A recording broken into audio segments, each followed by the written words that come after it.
সমস্যা নেই। আপনি যে একটা গাড়ি নিচ্ছেন শুধু আপনার মনের ভাব কেমন?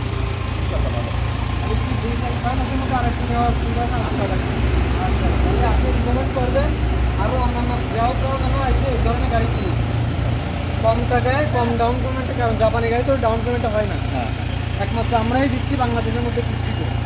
আর আপনি আশা রাখবেন আরও কিছু কাস্টমার আসবে, আমরাও আশা রাখবো আপনি আরও কিছু কাস্টমার দেবেন। ভাইজানের বাসা কোথায়? চরমোনাই। চরমোনাই। চরমোনাই থেকে আমাদের এখানে আসছেন গাড়ি নেওয়ার জন্য। ঠিক আছে, ঠিক আছে ভাইজান, ওকে, আল্লাহ হাফেজ। আল্লাহ হাফেজ। আমি ঠিক আছে, পাঠাই দেবে বলছে। তো উনি আসছে বরিশাল থেকে, দেখতেই পাচ্ছেন উনি ইস্যুজু এই গাড়িটা নিচ্ছে আমাদের থেকে। উনি আমাদের ভিডিও দেখে সরাসরি আমাদের শোরুমে চলে আসছে। শোরুমে দেখতে পাচ্ছেন আরও কিন্তু গাড়ি আছে, কিস্তির মাধ্যমে উনি গাড়িটা নিচ্ছে। তো আপনারাও কিন্তু আমাদের থেকে কিস্তির মাধ্যমে ক্রয় করতে পারবেন। শোরুমের ঠিকানা তো সবাই জানেন, চাপুরিয়া, পাশে খালি রাস্তার মাথা।